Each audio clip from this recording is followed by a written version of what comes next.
Welcome one and all to Umami Manga. I'm Petter and this is James. Hello, it's a me. And we were just talking about Princess Peach game. Uh, Oh, did I win? but today, the topic in our Umami Manga discussion is the 11th volume of the Spy Family manga. Quick summary of this volume. Twilight was almost reported to the SSS by his petty chief medical director for being a spy. But ultimately, Twilight managed to get on his good side, and the whole thing got settled. Yor injured her wrists, which sparked numerous house chore competitions between Yuri and Loid. The school bus containing Anya and the other kids was hijacked by the Red Circus, and after a dragged-out deadlock, everything ended well for the kids and for their families. Anya, Damian, Becky, and Bill each got a Stella Star for their good work during the incident, and the volume ends with the chilling return of Melinda Desmond. Oh man. This was a good volume. Yeah. No, it was a good volume. I agree. I thought the bus hijacking, although very long, I thought it put out a bunch of really great gags, but then also kind of touched at the feels at times, and Yeah. really had some great progress for Anya and Damien. So it's a great little mini arc in my opinion. For sure. I agree completely. And I'm excited to dive into this one, so let's not wait any longer. Let's start by talking about Loid Forger. He's been building his reputation as a psychiatrist in order to get to treat these VIP patients. And now, after that little coup that he staged and on the chief medical director Gerald Gorey, I guess he has a pretty good chance at getting those VIP patients now pretty soon, probably. Yeah. Yeah, no, that was beneficial in the end. I'm hopeful that will lead to something, but I want to save it for predictions. That's fair. But when Director Gorey called who he thought was the SSS and to report Loid as a spy, I actually got a little bit of a scare there because Yeah. obviously Gorey didn't know that he was a spy, and it was all just him trying to put Loid in his place or whatever. But Yeah. I mean, obviously he was right, even though he didn't know he was, and I just feared that it would have led to something actually serious, but obviously it didn't. But Yeah. it definitely did scare me a little. As soon as I turned the page to the next chapter and saw who were going to be the SSS people, I was like, oh, never mind. It's Frankie, and I'm assuming that is. I wasn't sure if it was Fiona or not. I was like, oh, that'd be wild if it was Fiona, and it was. That's great. Yeah, that was great. But yeah, I mean that was a brief moment of worry. It's like, how is he gonna get out of this one? And Right. okay, never mind. It's just Frankie. Yeah. But you bring up the point where that gosh, what's his title again? Chief medical director? The director guy was pretty much on point about him being a spy. He's just manipulating me and everyone in the hospital. I was like, well, you're not wrong. Exactly. It's basically what Frankie said. Yes. And the whole thing about him having been snooping around, like, I wouldn't be surprised if he actually had. Yeah. But gotten away with it. That's fair. But then he was sent off on some side mission somewhere supposedly too far away to make it to the bus incident. But then, lo and behold, he did make it to the bus incident, even though he wasn't active technically there, but still. Twilight's always there at the nick of time. He just wasn't needed this time. You're right. You're precisely. That is true. That is true. He's such a reliable protagonist. Like, He's the best. You can always feel safe whenever he's around, kind of. Yeah, it's true. You can tell how exhausted he is, though, at the end there. Where, yeah. You're not gonna have a warm embrace with your daughter? He's like, no, it's just be too suspicious. I'll just make her something at home. I'm tired. Like, I'm done. I mean, he's working too hard. Like, again, he needs to chill out. It's rough. Did he even chill out on the vacation? Not I much. maybe a little bit, That but not much. Yeah, right. it's ugh. Poor guy. Mm, Well, anything else on him? no. Then next, I'd like to talk a little bit about Billy Squire, this father who lost his daughter Biddy, and then became a ringleader of the Red Circus. The Red Circus being or having started out as this student movement for peace, but then Billy's daughter, who was part of it, got killed during a protest, and after that, Billy joined the cause himself, and then this new version of the Red Circus has become much tougher and perhaps somewhat vengeful compared to how it used to be. Mm-hmm. It's a really sad story. Like It really is. I really enjoyed it, and I enjoyed Billy Squire as this tragic villain, kind of. Even though I guess he wasn't all that villainous, but still he did kind of serve that role or play that role. Yeah. Yeah. It's a group that makes you think, or this situation. Mm. It started off pretty innocently, where, well, I guess maybe innocent is not the right word, but these were just a bunch of like-minded individuals who didn't like what the state was doing and wanted to protest against it. And Biddy says, living in a world where they're not allowed to criticize what's wrong is not a world that she basically doesn't want to live in, and I wouldn't want to be in either, or would want to fight against it in some Mm. way. Although I don't know if I would have the guts like she did to go and protest like that. I mean, that Mm. takes a lot of guts, especially when you're Right. you're getting instances of arrest and violence. Speaking of which, I was kind of shocked that they showed the dead body Ah. in Mm. a children's manga. I guess so. Like, Or well, what is? Well, what? I guess you're right. This is a shonen, I believe. So yeah, you're right. Yeah, I mean, yeah. Yeah. I use the term children's manga loosely. Obviously, the age varies, but the younger audience will be reading this as well. For sure. It's just I just wouldn't expect to see a dead body. I Yeah. mean, Right.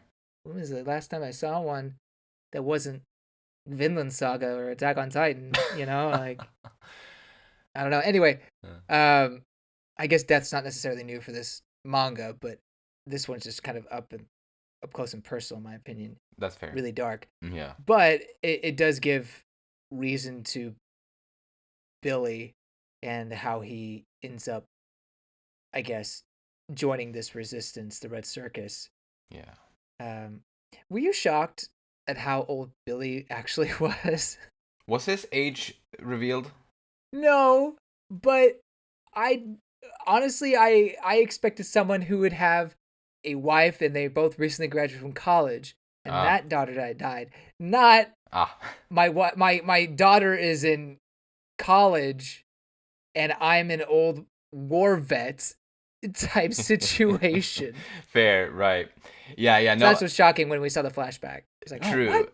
He's old. Yeah. He was older than I had expected. But yeah. I mean, I guess he could be in his 50s, perhaps. You're right. Something like that. He definitely could be in his 50s. That's not too Potentially. old. No, that's middle age.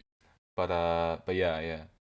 And he wanted freedom for his imprisoned comrades, and he wanted free passage for them all to a nation called Nordica. I think it's interesting to learn of all these other nations, or not all. Well, we know of three nations in this world right now. It's Nordica, Westalis, and Ostania. So I wonder what's the nation in the south going to be called. Saudica. So, something like that. So I'm not sure where Nordica is. So they say that it's the nation north. Is that what they're saying? I mean I did they I don't know for sure if they said it, but I assume like we'll have to assume that it's north of Westalis and Ostania. Yeah. My thought was that it was a combination of North and America, Nordica. I actually thought of Africa. Oh, Because well, I mean that could work too. America and That'd be Africa south. ends the same way. Yeah. But I don't know. It's I guess it's just a thing that geographic places can an ending for geographic locations in general. Yeah, true. Sometimes. True. Um. And it would make more sense. It would make more sense if it was directly north, considering we have Ostania and then Westalis, you know? Precisely. West is kind of in the name. And Ost comes from east. So Wait a minute. Do we have a map of like Westalis and Ostania? I don't remember if there's ever been like a clear one of the countries in their entirety. I'm not completely sure. I didn't even think of looking this up beforehand, so we don't need to go into it. But anyway, so yeah, that could be interesting if that country plays more of a role going forward. It seems like it's more on the side of Westania, right? It doesn't seem like it's a friendly country to Ostania. Or am I Westalis? Westalis is the one I was saying. Westalis. Like it's on the side of Westalis, you mean? Yeah. Mm-hmm. Right. I believe that. I said Westania. I meant Westalis. Right, precisely. I believe Ostania is the country. Well, obviously where it's all taking place right now. I believe that's the country that is generally viewed by the others as the bad country. Mm-hmm. Okay, so looking at the anime, there is certainly a map of Westalis and Ostania. So who's to say if it's canon or not? But it's just there's ocean above it, but above Westalis, there is a nation. Okay. I don't know if that's supposed to be Denmark or something, but oh well. Well, I mean, if they're using the real world as a template and just kind of renaming parts, because it clearly, I feel like Westalis and Ostania are West and East Germany during the Cold War. Like that's the inspiration. So Nordica being Scandinavia somehow, Denmark, Sweden, whatever. That makes sense, I guess. That would make sense. Yeah. And then the South country, the one that has South somehow in the name, would be like Austria or Switzerland, maybe, or maybe even Italy. I don't know.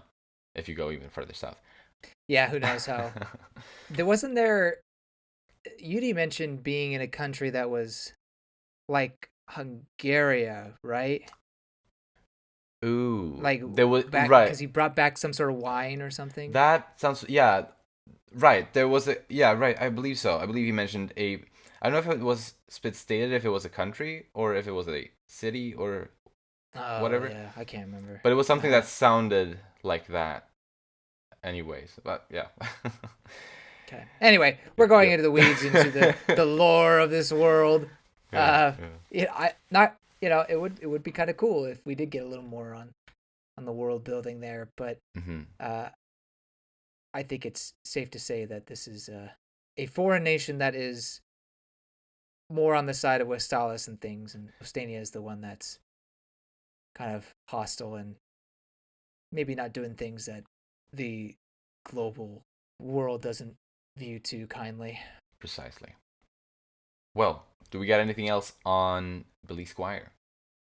The stretch of logic to Anya's demanding more food is quite a leap. Like it is.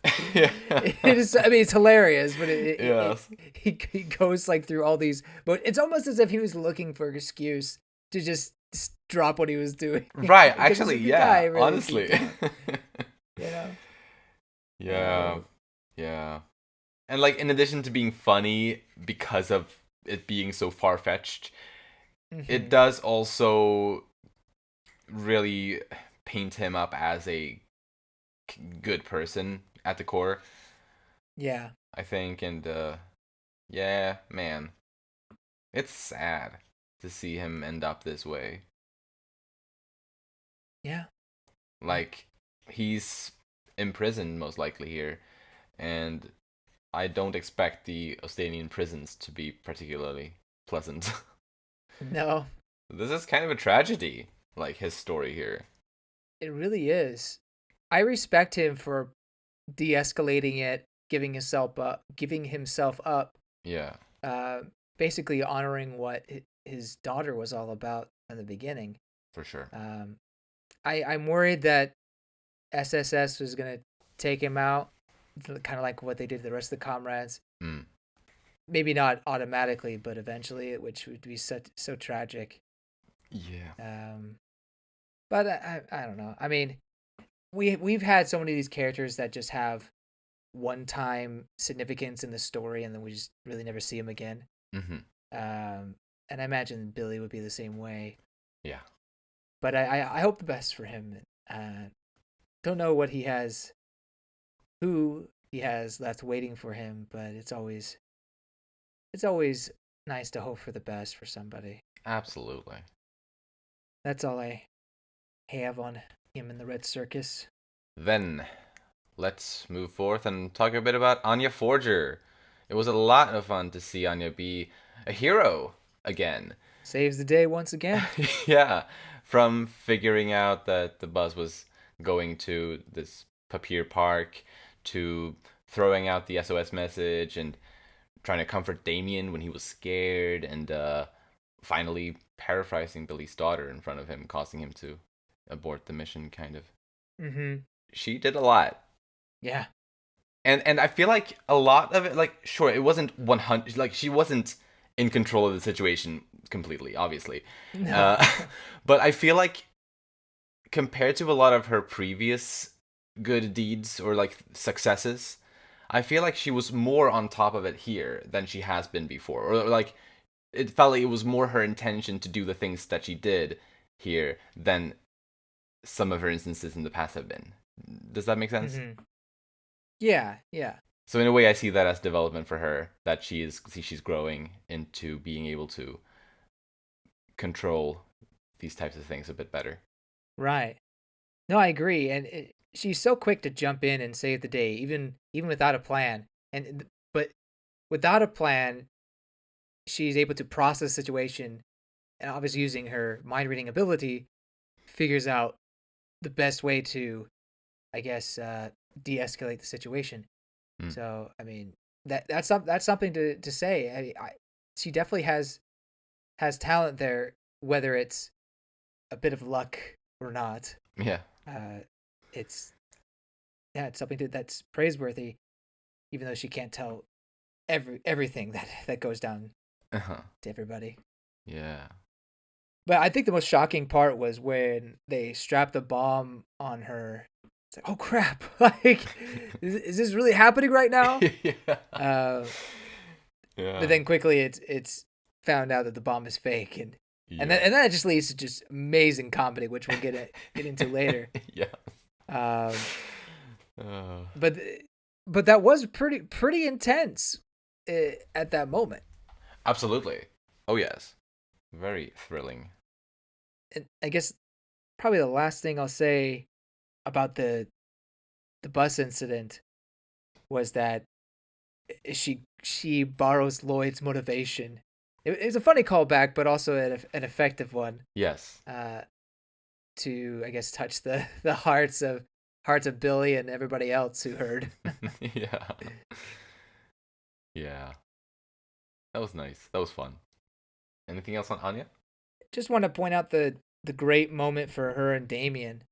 I mean, the hand holding, the praising.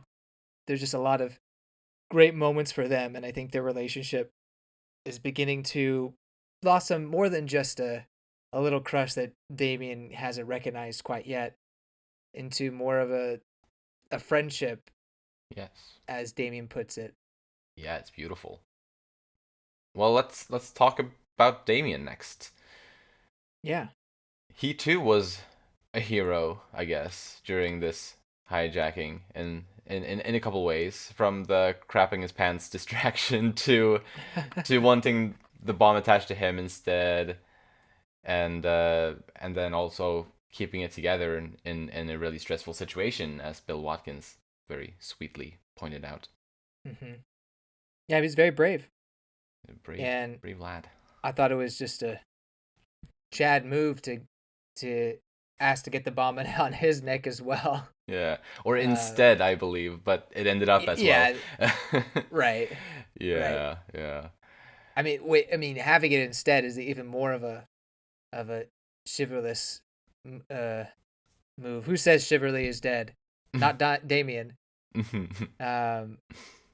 but I guess they ended up sharing it. Oh, Yeah. look, we match. Yeah, but it was very nice to see how cooperative he was with Anya during the whole incident. Yeah. And obviously, as you were alluding to, like the little moment between them afterward was especially nice. I thought where he said that Anya was incredible, and he apologized to her, and he even referred to them as friends. So that's huge for him. Mm-hmm. Absolutely. Big steps. And it's also put into perspective because in this volume, he brings up again the point that people just get close to him because of his family. And Yes. he's assuming Anya is just the same because she's so insistent about going to his house. Yeah. Um, and poor Anya just doesn't understand that really. Mm-hmm. But yeah, yes, it's brought up again at the end. But I think they have reached the official friends point after everything that's happened. Even with Anya trying to push her luck again, I think the relationship's in a great place. They're officially friends, Yeah. and can't wait to see it continue to grow to the point where Damian will feel comfortable having her over. Exactly. Although it doesn't seem he feels even comfortable at his own house. That's true. Precisely. He isn't particularly close to his family to begin with, so Plan B might not have ever been all that good of an idea, perhaps. Yeah. Well, but Anya is still going to fight for it, though. uh, Yeah, I mean, he really feels that his parents just don't care for him, mm-hmm. which we've kind of established before, but this one it was really hammered in Yeah. that he was pretty certain no one was going to come for him. Right. Until Mommy came. Yeah. Do you want to talk about Melinda Desmond now? Yeah, let's do it. She made her return at the very end of the volume here, and well, it was so weird, and I don't know, like yeah. she seemed so super sweet and loving and caring for Damien initially, like even in her thoughts that Anya was perceiving, but then the moment Donovan Desmond was mentioned, it just was like a switch was flipped inside of her, and suddenly her thoughts about Damien became equally as extremely negative as they were extremely positive. Right. I don't know if you remember our conversation, I think it was last volume, where I was saying, oh, she definitely has protective tendencies towards Damien, and Right. I think that's what she was feeling there. And I still think that's there. Mm-hmm. I think it's pretty clear in this volume, but there is this underlying loathing for Damien as well that is there that I didn't expect at all. And just like you said, mention of Desmond was the trigger for it. Yeah, definitely seemed that way. At least that's what it seemed. Yeah. So I don't know. I mean, this is where things get really interesting with Melinda. Yeah. And I think, and I'll talk more about this in spoilers, but I'll do it not spoilers in predictions. I think that's why this volume started off with Loid's funny business at work. Is that I think I see. Hospital records are going to come into this, and maybe we'll get a little more insight into what's going on with Melinda. That's a good thought. Yeah, because I think it's kind of a case of bipolarism. If I'm being an unprofessional doctor. Yeah. You're more of a doctor than I am. Well, what would you bipolar syndrome? I mean, it's tough. Mm-hmm. It's definitely something in her psyche, though. That's not as that's not healthy.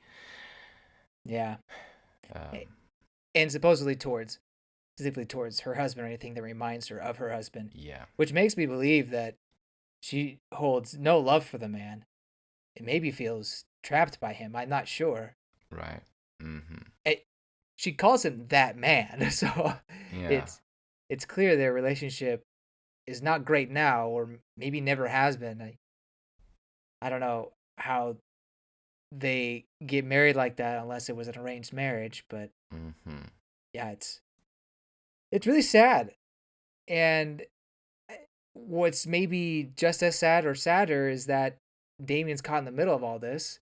So he's unaware of the special feelings his mom may have for him, or does have for him. Instead, just feels cast out, alone, and uncared for. Yeah. Such a sad family. Yeah, it really is. Oh. It really is. But that's why the Forgers are there to save him. I hope so. Somehow. Right. Yeah, they gotta save everyone. Somehow. World peace. All that jazz. Yep. Oh, goodness. But yeah, this was a very interesting turn. Yeah, for sure. But anything else on Melinda? No. Then let's talk a bit about Becky Blackbell. I think she was an excellent sidekick, I guess, of sorts, to Anya during the whole bus hijacking. Yeah. Her resourcefulness really came in handy. That ID and tin can idea was great. Oh yes, and how she kind of translates Anya's ideas into actually functional ideas. That's why she won the Stella Star. She, because of her great attributions as a translator. That's exactly what it is. Yes. But I love getting to see her dad in this volume. That was one of the highlights for me. Yes. And just how kind of alike they are in some ways and how absolutely adorable they are together. Yeah, he is a doting father. Yeah, absolutely. No, I love that man. Yeah, he's great. I hope there's nothing nefarious with him. I don't think, but yeah. you never know. I can't remember what Loid has said about that family, other than the fact that they're one that they keep an eye on, would like to keep an eye on. Yeah. But no, he seems like a good soul. Yeah. And thank goodness Martha's there as well. Yes, Martha Marriott, as we got her last name here too. What a complete badass she is. Oh yeah. Yeah. We can talk a bit about Henry Henderson as well. Henry Henderson, yeah. He was also a bit of a hero. Yeah, he was. Showing up and be there for his dear students. Yeah. And even getting himself in there as a hostage. Yeah. It was very elegant. Absolutely, yes. The most elegant. Did we already know that Henry and Martha know each other? I don't think so. I also noted that down as something that seemed to be a new thing that we learned. So that's interesting. We learned that Martha had been a soldier or something before, right? Or something like that? Right. Yeah, we knew that before. Right. Yeah. I wonder, would that have been how they know each other? Would that then have mean that Henry would have also been a soldier somehow, and they would have worked together in the military, perhaps? Maybe. Just a little theory. Yeah. I was telling you earlier, I think this may have been off recording.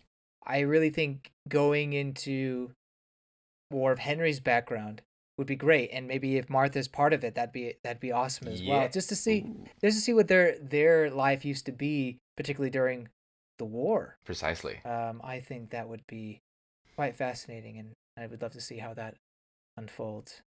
Definitely. Then I have a little bit on Fiona Frost.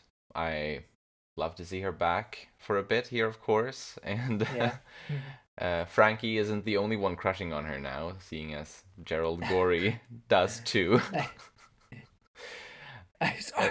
He's totally picking up on the girl I'm crushing on. I just hope he doesn't continue to bother her that much. I don't think he's gonna be much of a factor, to be honest. I hope not. But do you have anything else on Fiona or any other character that you want to bring up? Well, I'm gonna bring up Yor. All right. Good. You bring up Fiona, I bring up Yor. It was meant to be. It was. I honestly, during that chapter with Yudi trying to one-up Loid, I was just thinking a couple moments, just get together officially already. Yeah. You know, having my sign or saying whatever. moment from Frieden, that meme. Oh yeah. Just get together already. Exactly. It's just come on. Hmm. But Anya feeding Yor was just as precious, not more. I think that was cute. That was very, very cute. mean, we already know they're just such a wholesome, good, not real family, and I want them to be. And you know what? It's not fair for me to say not real, because it is a real family. They just don't see it yet. Or yeah. I don't know. They don't recognize it, but they're in denial, except for Anya. Whatever. Yes. It'll all come together eventually. Absolutely. I hope to see more of Yor in the next volume. Yeah. Because there wasn't much in this one. No, there wasn't a whole lot. Yeah. But is that it for the characters? Yes. All right, then let's talk about some of the comedy parts that we liked. The first part that really got me was seeing how much humiliation Loid was willingly going through in order to kind of get on Gory's good side, with the whole laxatives and the toilet paper stuck in his pants, and like, I was a little bit surprised that he was willing to go through all that. Anything for the mission. I suppose so. Yes, he is the world's greatest spy. I think it was smart, you know. Yeah, no, it makes play sense. Along. Yeah. Yeah. Even though it just made him more and more frustrated, really. Exactly, because none of those tactics ended up working. Yeah. Meanwhile, Fiona is going to destroy the lives of all the fawning women. Yes. Very, very protective there. Yes. Classic Fiona. Before that, I loved Becky's just commentary the entire time on Anya and Damian. I mean, she's always been doing this, but she's just taking all these little things and just escalating them to really scandalous relationship issues. It's like, you're introducing your family already? You're at that point? Oh, you'll be known as a hussy. Don't do that, or whatever she says. You know, I guess this is kind of the same thing as when she was, as I was saying, translating Anya's tactics into actually functioning tactics. It's just these are instances of her doing it the wrong way. Yeah. But it's still her interpreting Anya. Like, that's all she does, kind of. Really? That's what my role as interpreter? Yes. But it never stops making me laugh, because I just don't know what to expect sometimes. I mean, I know she's gonna say something like that, but what kind of crazy thing is she gonna tie it to? Love it. It's great. And I also love the line after, I think at the end of that well, I guess it was 2 chapters. At the end of that 2 chapters, Anya's like, and so the girl anguished over the meaning of friendship. Right. And then that's what the narrator said. But I liked how profound it seemed. Indeed. Anguished over the meaning of friendship. Yeah. And so their friendship in a way officially begins in this volume by the end of it. True. So maybe that was pretty important what she did. Yeah. Yeah. I love seeing how fun Frankie was having with the role that he was playing at the hospital. Oh, during the mission, like he was handcuffing Twilight and pulling a fake gun on Gory, and he's mad. I mean, yeah, why not? As long as it doesn't blow up. Right. Yeah. Their cover is like, yeah, he's kind of forcing you. Well, he's paying you, but still, do what you can. And he gets to keep the mask afterwards anyway, so it works out. Indeed. And Fiona gets to keep it as well, which seems a little strange, but all right. All right. And Twilight's melodramatic speech in order to woo Director Gory. He was like, Director Gory is this hospital's greatest treasure. He's our shining ray of hope.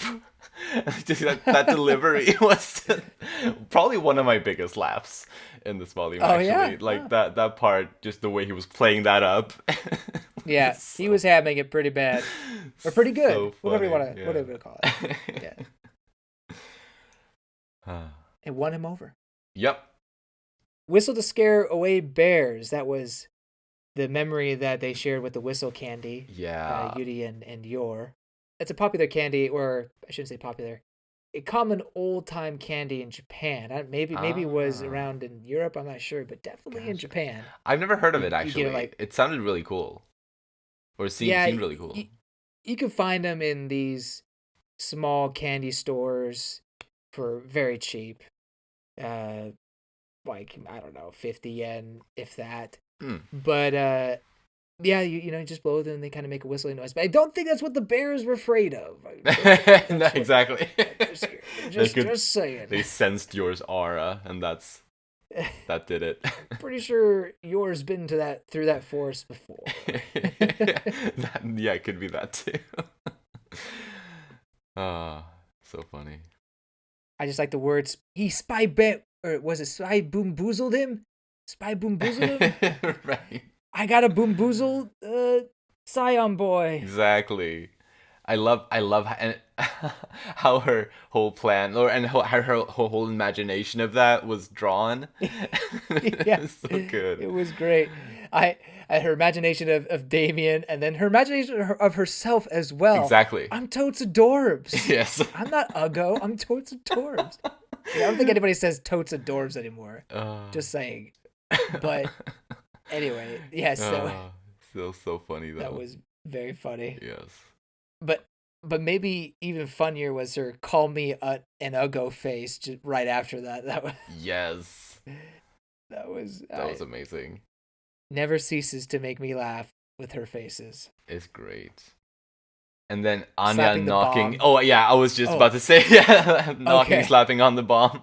Like comedy as she did. Gold. That was also one of the biggest laughs for me. And she did it like was the biggest two different times. I think she did it, and like both times it was just so funny.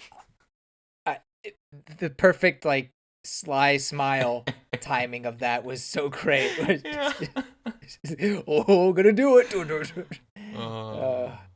I can't wait to see that animated. Yes. Oh my gosh. It's gonna be great. Oh, we match. I already said that one earlier, but that one was funny. Yeah. When Yor came running, and after she had arrived, she said just completely casually, she said, "I saw Melinda's car on the way here. I ran past it." Like that was hilarious. I know Yor's not bragging there, but that was a silent brag. Like it's unintentionally. Yeah. Unintentional brag. Yeah, yes. Absolutely. To her, it's probably just. Wait, you can't outrun it. Yeah, she's just oblivious to the fact that she is superhuman. Yeah. Then my final one is Becky being distraught that she can't have the interview. I was going to use that to launch my singing career. Yeah. That was new, I think. Yeah, I don't think I've heard that before. I mean, don't stop dreaming. No. Yeah, that was some good comedy. Yeah, really, really a funny volume. And that leads us into some predictions here. Cool. Do you want to kick that off? Sure. Let's kick off with the Melinda predictions, I suppose. Yes, please. My prediction is that Loid will find a connection somehow with a doctor that has been seeing Melinda and get some important information about her medical history. And maybe that can lead to maybe some more connection with her. And maybe Loid will even end up being a doctor recommended to her to help. I just had a totally awful, but maybe hilarious idea. So we know that, or at least we assume that Melinda has a strained relationship with her husband. What if she gains feelings for Loid as her doctor? As a lot of his patients appear to have. appear to do, or co-workers or something. Right. Yeah, I mean, everybody seems to have a thing for Loid. I guess I think that's the point. Yeah. I mean, did we not just have in the previous chapter a short about, not the previous chapter, previous volume, a short about a spy who was playing with all these women, right? The cartoon spy was. Oh, right. That's true. Could that be happening. I mean, we already kind of have that. It's just that Twilight doesn't act on any of it, Right. unlike that spy. Exactly. So Yeah. maybe that's something, and that would definitely Oh. add to the Melinda Yor relationship and Loid's mission. I would assume Twilight's mission, Interesting. and then I think Fiona would probably get involved as well somehow. Absolutely, she would in that case. Yeah, I'm just saying it'd be very interesting. Yes. That's funny. But Mm. that was just a thought a naughty, awful thought I had just now. But I do think that there could be a correlation between the medical records and what we just saw with Melinda Yes. and Damian. I think that's a really good prediction, and I don't think it's necessarily for Loid to get that type of information from a different doctor, or for him to even be snooping illegally for it, because I believe if she would become his patient, then he would gain access automatically to her records. Ah, that's true. So there's that. So yeah, that's fascinating. I did have another theory as to what some of these characters that you've been mentioning here could, or could end up happening with them. And I guess it doesn't necessarily mean that your prediction doesn't happen. Like, I guess these could go along with each other.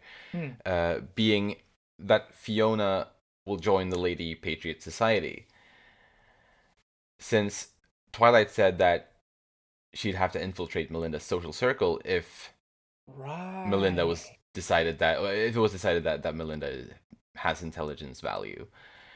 And I think that I think it will be revealed that she is of interest to them. I don't think she would have been introduced to the story and been continuing to be a part of the story as she seems to be if she isn't relevant, you know. Yeah. So I believe they're gonna deem her of interest to Wise. And so I think through the Lady Patriots Society, Fiona is gonna get her way in there, and through there, in addition to investigating Melinda, Fiona is also going to get the chance to interact more with and compete even more with Yor, as she probably will desire. So I think some fun stuff could come from that as well. But I do think your theory and this one could probably go along with each other, because they would be two different angles in which they could investigate Melinda.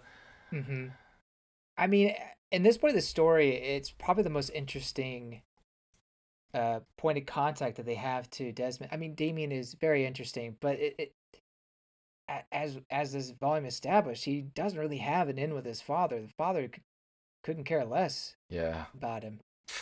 Yeah. So that's unfortunate. So maybe, I mean, it's not like the father cares too much about Melinda, it seems, but I do think getting in with Melinda is maybe more advantageous at this stage, right, than Damian, but who's to say? Yeah. That discussion there kind of leads to the next few points. I think Melinda and Damian will become closer by the end of the story. I don't know if there's much hope for Desmond or Donovan, I should say.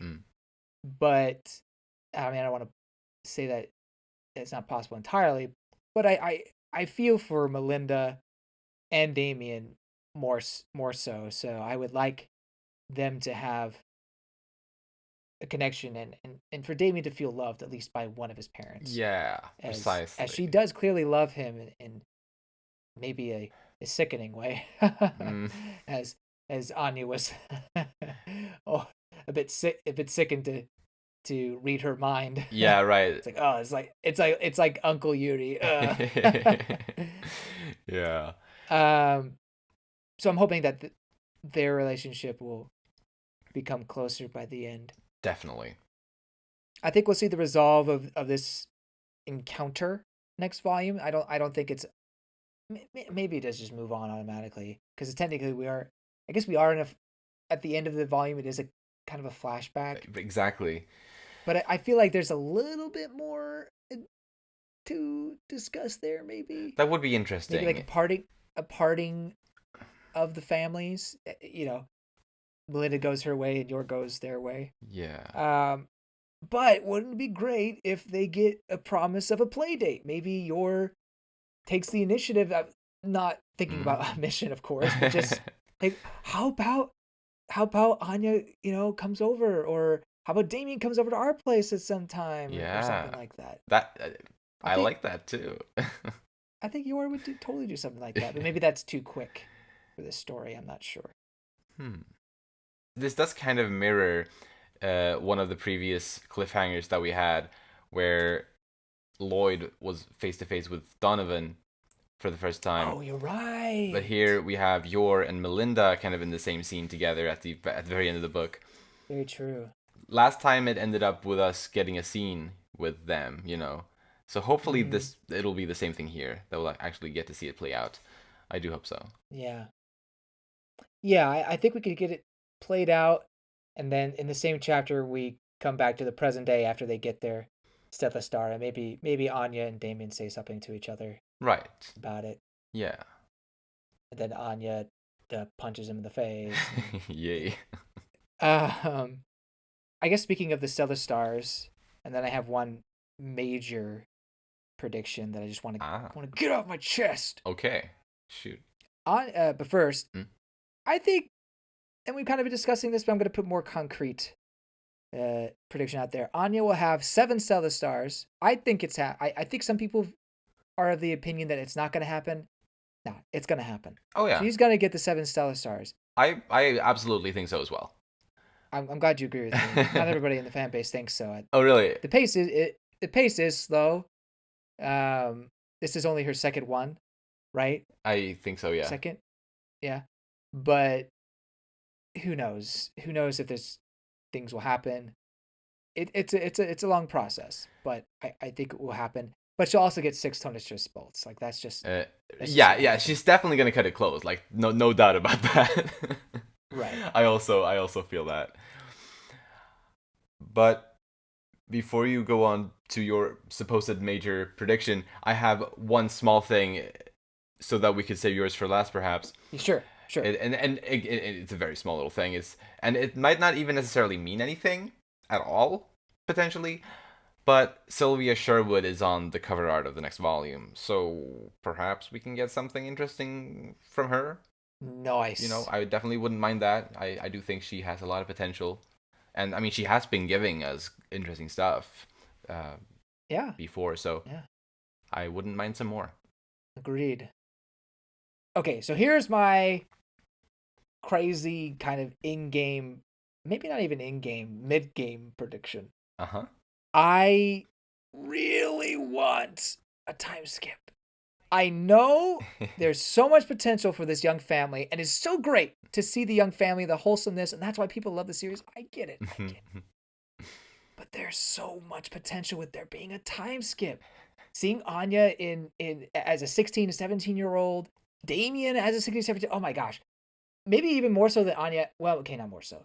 Just as much as I want to see Anya as a high schooler who has it more put together but still is the same sweet, goofy Anya, I want to see Damian start to take on and maybe even realize how twisted the world is, because he has such a strong sense of justice.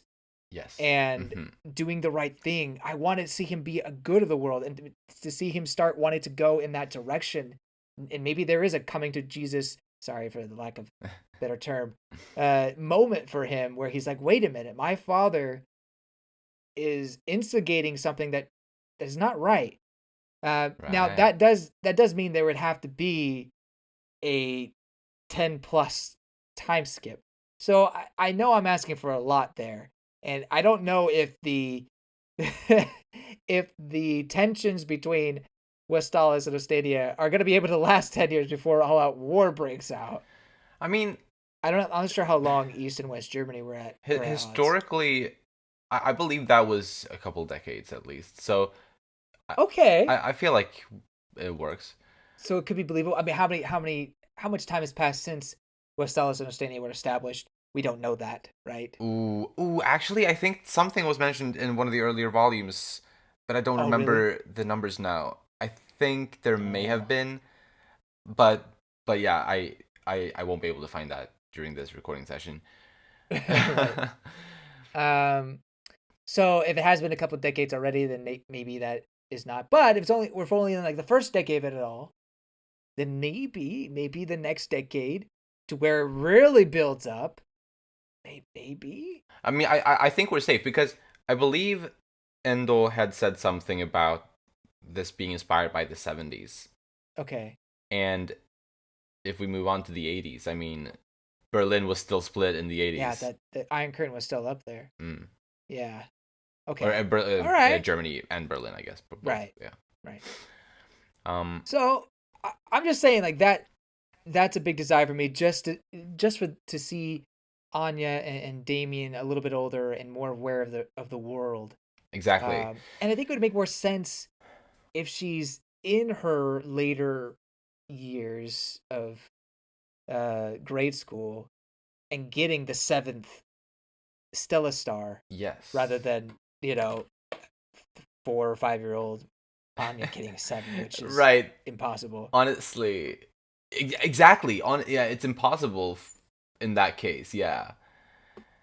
So yeah, I do agree with you. There's multiple reasons as to why a 10-ish year time skip would benefit the story. Probably. I think so. I also think that the story has. I feel like it's been more frequently giving us these more mature and serious parts in the story. Mm-hmm. I think it's been there to a degree, like the whole time, but I feel like it's been coming more frequently, and maybe more mature. Yeah. In a way as well. I agree. Lately. I mean, like I was saying earlier, we saw the dead body of Billy's daughter. Exactly. On the table. It's pretty dark. That, for example. Pretty mature. So, with that, I think it would make sense to mature up the characters a bit as well. Yeah, I agree, and I think there's still potential to have a really wholesome family in that way. Absolutely. And so let's put into perspective Loid and Yor. These are two individuals who are in their mid-20s. I think Yor is 27. That's still mid. Yeah. Kind of. Mid enough. Mid enough. So aging them 10 years, I mean, Yor's 37, she's... Yeah. I mean, look, their efficiency is not going to totally wane entirely. Maybe they're not at their peak anymore. I'm not sure. Some people still remain very efficient, even into their 30s, athletically speaking.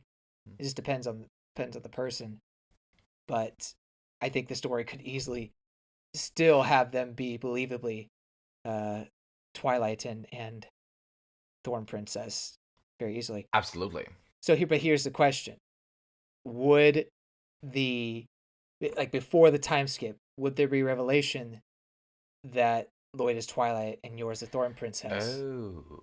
And would that be kind of the climax of the first half of Spy Family? And then Spy Family Shippuden is where they've lived with that for this many years, and they actually maybe either before the time skip or during the time skip, Loid and Yor finally become an actual couple, and so everything around that is them kind of building on an actual family. Maybe they have a younger child, or I guess children. Maybe I don't know. True, they could have actually gotten more biological children. Yeah. Yeah, maybe that. I don't know how long Loid is willing to put, or Twilight is willing to put into this mission, or how much Strix is willing to put into this mission. Yeah. But anyway, these are all far-fetched. But in order for a time skip to happen for Anya and Damian, I think something like that would have to happen as well. I guess you could save it for the very end, all of that revelation.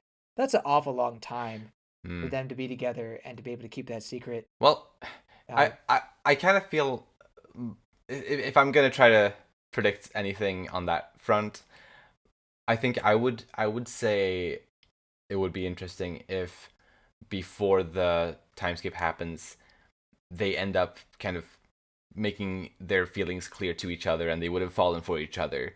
So the romance would have been initiated, but their identities are still hidden from one another. Oh, okay. Yeah. I think that would be interesting. So for 10 years, yeah, they're in an actual relationship.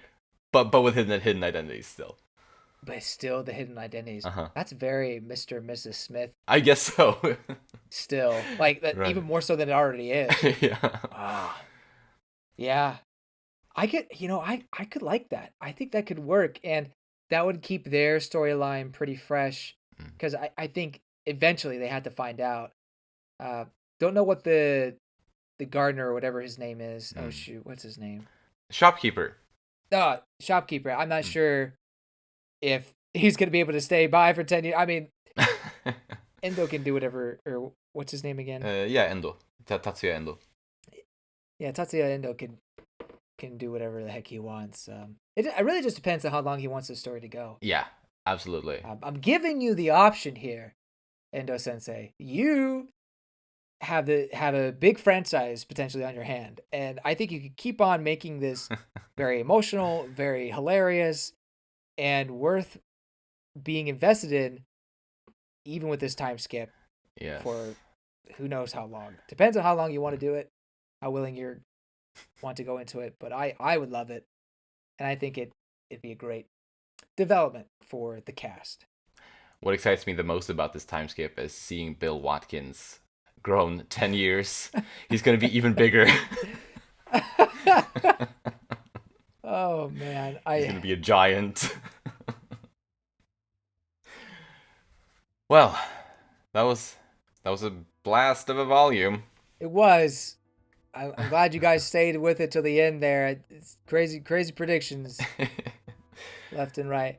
But please share your predictions if you don't know what's coming with us. Or your wants. This is kind of more of a want situation for me, but hey. I guess it is a healthy mix of desires and predictions. Yeah. Yeah. By the way, I bought my tickets to the Spy Family movie. Ooh, exciting. I'm very hyped for this movie. I think it's gonna be really good. This may be one, if I can, I see multiple. We'll see. I don't want to hype myself too much. Right, yeah, don't, I guess. Don't, stop. Yeah. Just stop. All right.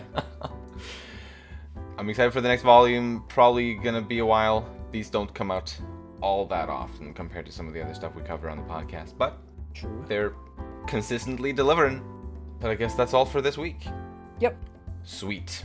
Then, if you enjoy our content, you can follow us on Twitter at Umami Manga, and it would be lovely if you'd like to support us by rating our show on the podcast platforms and subscribing to our channel, Umami Manga, on YouTube. Thank you so much for listening, and we'll see you next time when we'll talk about Volume 12. Bye-bye! See you later!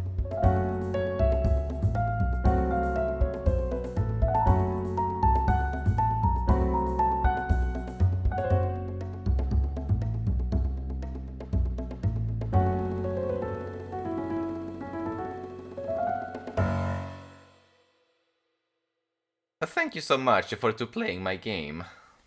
Thank you so much for listening to my podcast.